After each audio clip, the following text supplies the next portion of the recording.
Hello everyone. तो अब शुरू करते हैं नेक्स्ट टॉपिक। तो हम यहाँ पे बात कर रहे हैं self is distinguish from non self by the display of peptides on sale surface. अब मैं पहले इस टॉपिक में क्या बेसिकली हम बात करने वाले हैं ये हम जान लेते हैं। पहली बात हम ये करने वाले हैं कि हम एक ऐसे प्रोटीन के बारे में आज जानने वाले हैं जिसकी वजह से हमारी जो ये इससे पहले वाला अगर आपने लेक्चर नहीं देखा है तो उसमें क्या था ना, हमने कुछ सेल्स के बारे में ऐसा पढ़ा था जो कि किलर सेल्स होती हैं जिनका काम होता है पैथोजेंस को मारना। और अब भाई वो तो सेल है ना, उसको कैसे पता चलेगा कि ये बाहर का पैथोजन है या फिर मेरी खुद की सेल है, क्योंकि हमारी खुद की बॉडी भी तो इतनी सारी सेल से बनी हुई है। तो हमारी बॉडी की जो सेल होती है उसके ऊपर क्या होता है ना, एक प्रोटीन प्रेजेंट होता है जिसका नाम है MHC, जिसको हम कहते हैं major histocompatibility complex protein. तो इस प्रोटीन की वजह से क्या होता है, ये जो हमारी खुद की बॉडी की किलर सेल्स हैं ये पहचान जाती हैं कि हाँ ये वाली जो सेल है ये मेरी खुद की है, यानी मुझे इसको नहीं मारना है, ये मुझे कोई नुकसान नहीं पहुंचाएगी।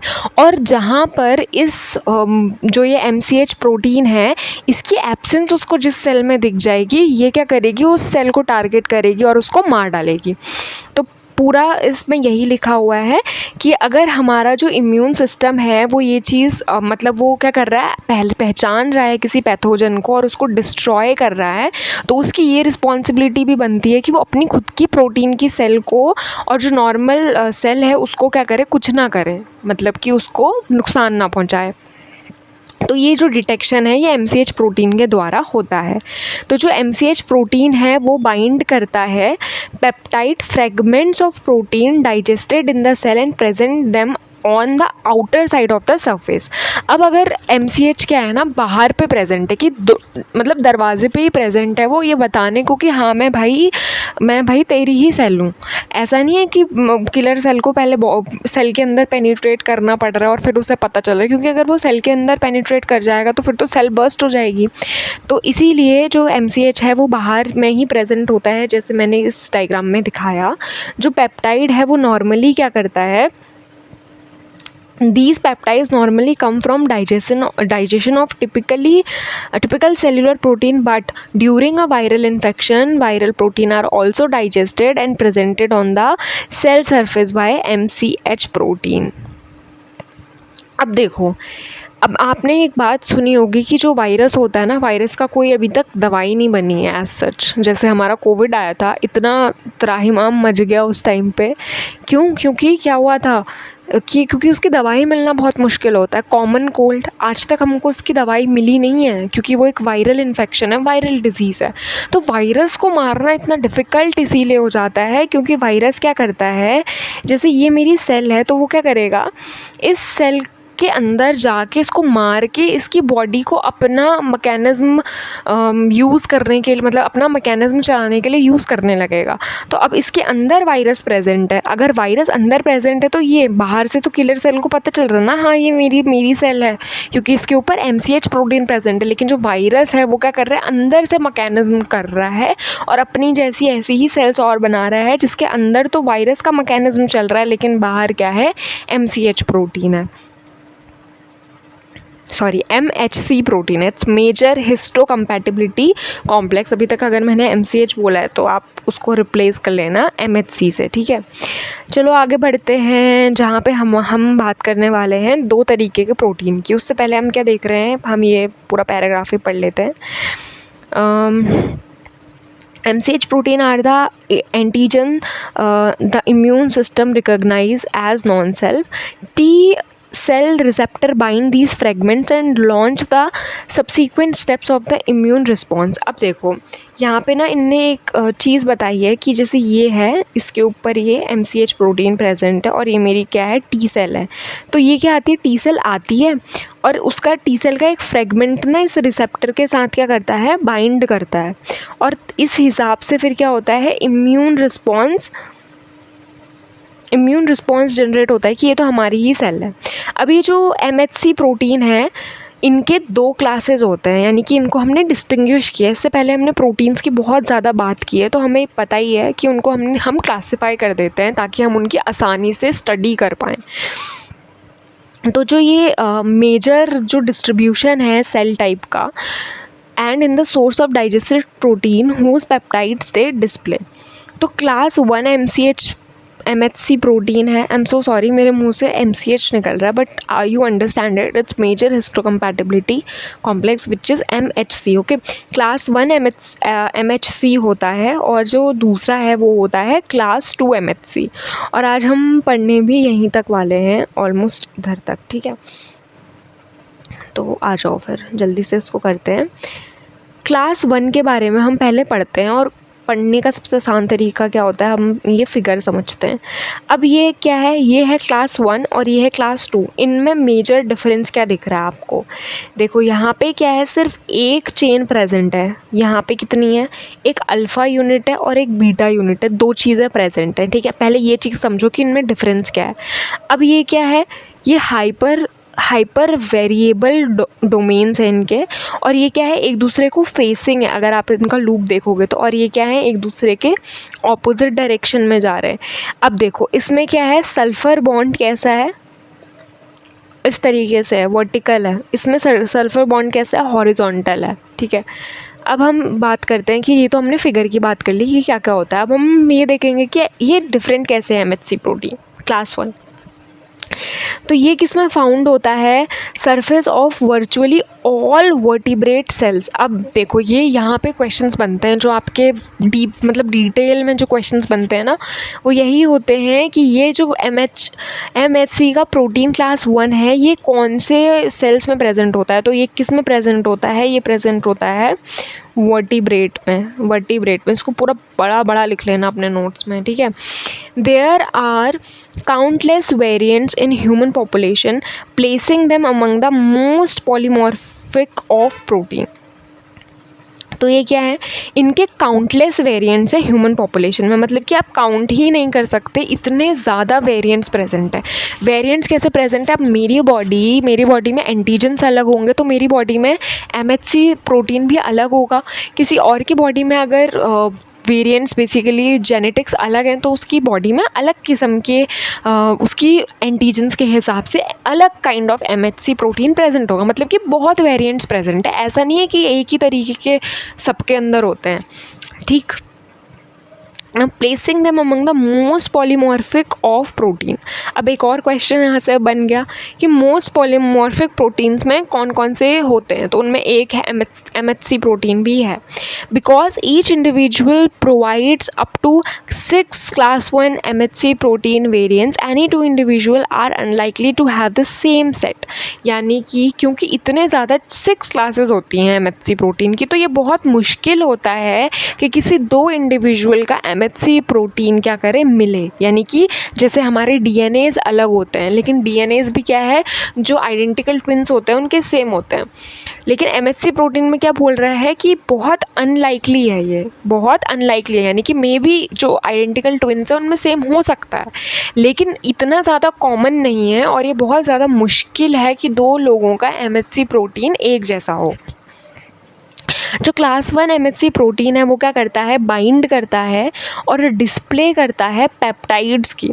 पेप्टाइड्स के साथ क्या करता है, फिर डिराइव करता है proteolytic degradation and turn over of protein that occur randomly within the cell. तो ये क्या करता है, जो प्रोटीन का डिग्रेडेशन कर देता है MHC प्रोटीन, और जो उसका जो रैंडम कोई भी सेल में जो उसकी जो प्रोटियोलाइटिक जो डिग्रेडेशन है उसको रिड्यूस कर देता है। These complexes of peptides in class 1 MHC protein are the recognition target of T cell receptor. तो यही जो कॉम्प्लेक्स होते हैं, जो कॉम्प्लेक्स कौन से होते हैं, जो प्रोटियोलाइटिक डिग्रेडेशन का काम करते हैं, ठीक है। यही चीज़ जो T सेल के रिसेप्टर्स हैं वो आइडेंटिफाई करते हैं, और इसको हम सेल्यूलर इम्यून सिस्टम कहते हैं। जो जर्नल रोल और जो जर्नल पैटर्न है हमारा इम्यून सिस्टम के रिकग्निशन का, वो सबसे पहले इन दो साइंटिस्ट ने डिस्कवर किया है। इनके नाम आप पढ़ सकते हैं। अब इतने ज़्यादा I don't believe in remembering the names of scientist, क्योंकि सिंपल सी बात है, अगर आपका CSIR का पेपर है आईआईटी जैम का पेपर है, कोई भी कॉम्पिटिटिव एग्ज़ाम का पेपर आप दे रहे हो, तो आपका ऑब्वियसली इतना ज़्यादा आपका कॉन्सेप्चुअल पार्ट हो जाता है कि वो साइंटिस्ट के नाम बहुत मुश्किल पूछते हैं। मींस बेसिकली ये बात ये होती है कि अगर ह्यूमैनिटीज़ के कोई सब्जेक्ट हैं तो वो पूछ लेते हैं, but this is like pure science, तो इसमें वो कंसेप्चुअल्स में ज़्यादा जाएंगे। तो आप इनके नाम पढ़ लो अपनी नॉलेज के लिए, but they are not as important for exam, but your concepts are. ठीक है, तो उसके बाद हम बात करते हैं जितने भी टी सेल्स होते हैं उनकी बहुत सारी कॉपीज़ बनती हैं। जो उनके जो टी सेल के रिसेप्टर्स होते हैं वो क्या करते हैं, वो सिर्फ एक पर्टिकुलर जो MCH प्रोटीन का कॉम्प्लेक्स होता है उसी के लिए उनकी जो रिसेप्टर साइट्स होती हैं वो होती हैं। To avoid creating a lesion of TC cell there would be set upon destroy normal cell maturation of TC cells in the thymus including a stringent selection process that eliminate more than 95% of developing TC cells, including those that might recognize and bind class A1 MCH, displaying peptides from cellular protein of organism itself। अब इसका क्या मतलब है, बहुत सारी cell, देखो T cell का नाम टी सेल क्यों है, क्योंकि वो थाइमस से प्रोड्यूस हो रही है, लेकिन बहुत सारी मतलब कि ताकि कन्फ्यूजन ना हो, इतना ज़्यादा सेल्यूलर लेवल पे जाके मैकेनिज्म ना हो, इतने ज़्यादा रिएक्शंस ना हो, तो क्या होता है टी सेल्स हमारी बॉडी में आपको पता है सबसे ज़्यादा अमाउंट में RBC प्रेजेंट होता है, तो उनके कुछ परसेंटेज में WBC होता है और उसके भी कुछ परसेंटेज में लाइक बहुत कम परसेंटेज में टी सेल्स प्रेजेंट होती हैं, but yet they are more for WBCs के मतलब बाकी WBCs के कंपैरिजन में। तो ये जो बाकी की जो ये सेल्स हैं ना जो थाइमस में प्रोड्यूस हो रही हैं टी सेल्स, उसमें बहुत सारी ऐसी होती हैं जो पहले की आइडेंटिफाई होती हैं कि इनमें क्या रिकग्निशन है या नहीं है। अगर उनमें रिकग्निशन नहीं होता है तो वो पक्का का पक्का ही वहाँ पे वो क्या करते हैं, एलिमिनेट हो जाते हैं, वो उनको डिस्ट्रॉय कर देते हैं थाइमस में, हमारा जो थाइमस ग्लैंड होती है वहाँ पे। उसके बाद इसके साथ में क्या होता है ना, बहुत सारी ऐसी सेल्स जिनमें कि बाइंडिंग रिसेप्टर प्रेजेंट होता है वो भी इस चक्कर में मारी जाती है, यानी उनका भी क्या हो जाता है, सिलेक्शन हो जाता है। The T cell that survive and mature are those with T cell receptor that do not bind to the organism's own protein। तो बहुत सिंपल है, जितनी भी सर्वाइव कर जाती हैं वो फिर अपनी बॉडी की जो जो सेल्स हैं उनके साथ बाइंड नहीं करती हैं। पैथोजन आएगा उसमें MHC नहीं होगा, उसके साथ वो जाके बाइंड करेंगी, उसको किल कर देंगी, लेकिन अपनी सेल के साथ वो बाइंड नहीं करती हैं। The result in population of cell that bind foreign peptide bonds to class 1 MHC protein of the host cell। तो इसी वजह से क्या होता है कि अपनी होस्ट की सेल में तो वो बाइंड नहीं होता, लेकिन फॉरेन एंटीजन या फॉरेन जो सेल्स होती हैं उनमें क्या करता है, वो बाइंड हो जाता है, या फॉरेन में जो दूसरी सेल्स में जो MHC प्रोटीन होता है उसके साथ वो बाइंड कर जाता है। These binding interactions led to the destruction of parasite, viral infection, etc., etc. Following organ transplant, the donor class 1 MHC protein recognizes as foreign are bound by the recipient TC cells leading to tissue rejection। तो ये जो जिनमें class 1 MHC protein होता है उनमें organ transplant में बहुत दिक्कत होती है। चलो अब हम बात करते हैं क्लास 2 MHC प्रोटीन के बारे में। तो प्रोटीन जो होती हैं, जो कुछ स्पेशलाइज्ड सेल में प्रेजेंट होती है, उसके सरफेस में प्रेजेंट होती हैं, जो कि मैक्रोफेजेस भी हो सकती हैं, B सेल्स भी हो सकती हैं, जो कि फॉरेन एंटीजन्स को क्या कर रही हैं, देख रही हैं, उनको पहचान रही हैं। जैसे कि MHC प्रोटीन क्लास 1, तो प्रोटीन जो क्लास 2 होते हैं वो बहुत ज़्यादा पॉलीमॉर्फिक होते हैं, उनके भी बहुत ज़्यादा वेरिएंट्स होते हैं पॉपुलेशन में,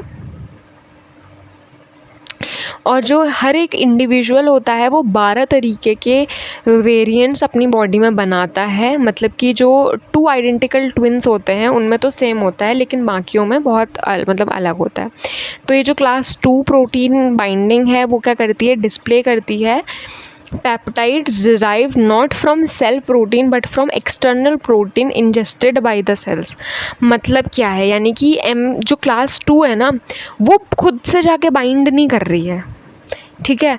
लेकिन क्या कर रही है वो, ये चीज़ देख रही है कि जो एक्सटर्नल प्रोटीन है ये जो सेल है उसके साथ किस तरीके से उसके साथ रिएक्ट कर रही है, एक्सटर्नल प्रोटीन के साथ उसको अपनी बॉडी के अंदर डाइजेस्ट कर रही है, इंजेस्ट कर रही है, ले रही है या नहीं ले रही है। इस बेसिस पे ये जो क्लास 2 MHC प्रोटीन है ये क्या करता है, आइडेंटिफाई करता है। ठीक है, ये क्या करता है, प्रोटीन पेप्टाइड का कॉम्प्लेक्स बनाता है जो क्या करता है, बाइंड करता है टी रिसेप्टर्स के साथ और हेल्प करता है टी हेल्पर सेल्स को, जैसे कि सी सेल्स हेल्प करती हैं। और ये क्या करता है, बहुत ज़्यादा सिलेक्शन इसका भी होता है और इसका भी एलिमिनेशन होता है। अच्छा, ये मैं चाह रही थी आपको ये फिगर दिखाना। तो हमारी जो सेल होती है ना, हम सबको पता है कि हमारी सेल के बाहर पे सेल मेम्ब्रेन प्रेजेंट होती है, प्लाज्मा मेम्ब्रेन प्रेजेंट होती है। ये क्या है, प्लाज्मा मेम्ब्रेन है और इसमें इस तरीके से जो है हमारा MHC प्रोटीन लगा हुआ होता है और ये हमारा एंटीजन है। तो ये बुक में ये बहुत अच्छी चीज़ें हैं कि कहीं कहीं पे इन्होंने बहुत अच्छे अच्छे ग्राफिक्स दिए हुए हैं जो कि समझने में आसानी होती है हमको। ठीक है, despite the elimination of most TC and TH cells during the selection process, बहुत सारी जो सेल्स हैं वो एलिमिनेट हो जा रही हैं, इसके बावजूद हमारा जो इम्यून सिस्टम होता है उसमें बहुत ज़्यादा लार्ज नंबर ऑफ ऐसी सेल्स होती हैं जो कि हमारे इम्यून को रिस्पॉन्स देती हैं, उसे एक्टिव बनाती हैं, उसे स्ट्रॉन्ग बनाती हैं। हर एक जो सिंगल सेल है जो कि सर्वाइव करती है वो एक particular kind of chemical structure से बाइंड करती है। इसको हम क्या कहते हैं कि जो टी सेल्स है वो पेट्रोलिंग का काम करती है हमारे ब्लड स्ट्रीम में, यानी कि जैसे पुलिस वगैरह रात को पेट्रोलिंग करती है, वैसे ही टी सेल हमारी पूरी बॉडी में घूमती रहती है, टिश्यूज़ में घूमती रहती है और देखती रहती है कि कोई हमको क्या ऐसे सेल्स आइडेंटिफाई हो रहे हैं जो कि हमारी बॉडी में हमें हमारी तरह नहीं दिख रहे हैं। तो इसमें वो क्या करती है, हाईली जो वेरी टी सेल्स हैं पॉपुलेशन की, उनको वो क्या करती है, पहचानती है और फिर उसके बाद उसका इलाज होता है। बेसिकली जो वास्ट मेजॉरिटी ऑफ सेल हैं वो क्या करते हैं, फ़ॉरेन बॉडी से फ़ॉरेन एंटीजन से बाइंड करते हैं और वो क्या करते हैं, टिपिकली वो मर जाते हैं कुछ दिनों में। यानी कि जो टी सेल्स हैं एक बार वो अगर किसी फ़ॉरेन बॉडी में मतलब उनने आइडेंटिफिकेशन का काम करते। इससे पहला वाला लेक्चर अगर आपने एंटीजन वाला नहीं देखा है ना तो आप उसको देख लो, मैंने बहुत ईजी लैंग्वेज में आपको एंटीजन क्या होता है वो समझाया है। ठीक है, प्लेलिस्ट बनी हुई है भाई, सीधे सीधे इससे पहले वाला लेक्चर देख लो जाके। और अगर तुम भले ही पूरा कुछ ना देख रहे हो तो पेट्रोलिंग का काम करता है, इंटरैक्ट करता है इम्यून सिस्टम के साथ और फिर रिएक्ट करता है। तो यही सब चीज़ें लिखी हुई हैं। अब ये आपको खुद पढ़ना है, अगर आपको कुछ समझ में नहीं आएगा तो मुझे आप बताना। ठीक है, ये पढ़ लो आप।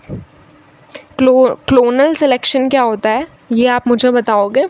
उसके बाद जो TH सेल्स होती हैं वो अब मुझे आप ये बताना, ठीक है। ये बहुत ज़्यादा इजी, इतना इजी हो गया है कि एड्स का जो वायरस है वो इतना बहुत ज़्यादा मुश्किल क्यों होता है उसको ट्रीट करने में। लाइक उसकी अभी तक कोई दवाई नहीं बन पाई है, even virus most of the viruses की नहीं बन पाई है। उसका क्या रीज़न है ये आप मुझे बताओगे, ठीक है। तो ये अब हम करेंगे और ये ना चैप्टर बहुत छोटा सा रह गया है। अगर मैं आपको दिखाऊं तो तुम खुद पढ़ रहे हो नहीं पढ़ रहे हो, तुम लोग कमेंट करते रहते हो नेक्स्ट लेक्चर कब आएगा, नेक्स्ट लेक्चर कब आएगा। आगे के तुम देख रहे हो, खुद पढ़ रहे हो नहीं पढ़ रहे हो, पता नहीं क्या कर रहे हो। ठीक है, तो ये चैप्टर बस इतना सा ही है, थोड़ा सा मतलब है, इसमें ज़्यादा लेक्चर बनेंगे तो फिर ख़त्म है। उसके बाद हमारा एंजाइम्स वाला मोस्ट अवेटेड, पता नहीं बहुत ही ज़्यादा अवेटेड चैप्टर है। जो मैं पढ़ाती हूँ वो पढ़ते नहीं हो तुम लोग, तो मैं दूसरे चैप्टर्स अवेटेड रहते हैं, पता नहीं क्यों। चलो ठीक है, जो भी है। तो फिर हम एंजाइम्स पढ़ेंगे। उससे पहले अभी हमें कुछ टॉपिक्स पढ़ने हैं इस चैप्टर के, जैसे कि हमको ये एक्टिन मायोसिन प्रोटीन के बारे में पढ़ना है। और हमें, क्योंकि ये चैप्टर पूरा प्रोटीन्स को डेडिकेटेड है ना, तो हम सारे प्रोटीन्स की बात कर रहे हैं, चाहे वो हमारे एंटीजन हो, एंटीबॉडी हो, या सारे हो। तो चलो भाई, नेक्स्ट में हम बात करने वाले हैं एंटीबॉडीज़ की, जो कि 2 आइडेंटिकल एंटीजन साइट्स जो बाइंडिंग साइट्स होती हैं उनके बारे में। Basically antibodies have 2 identical antigen binding sites. कि एंटीबॉडीज़ जो होती है हमारे शरीर में, उनकी 2 आइडेंटिफिकेशन की साइट्स होती हैं। वो क्या होती हैं, कैसे होती हैं, क्यों होती हैं, पूरा डिटेल में हम पढ़ने वाले हैं इस चैप्टर में। ओके, मतलब इस पैराग्राफ में बेसिकली। चलो फिर आपसे मिलते हैं बहुत जल्दी।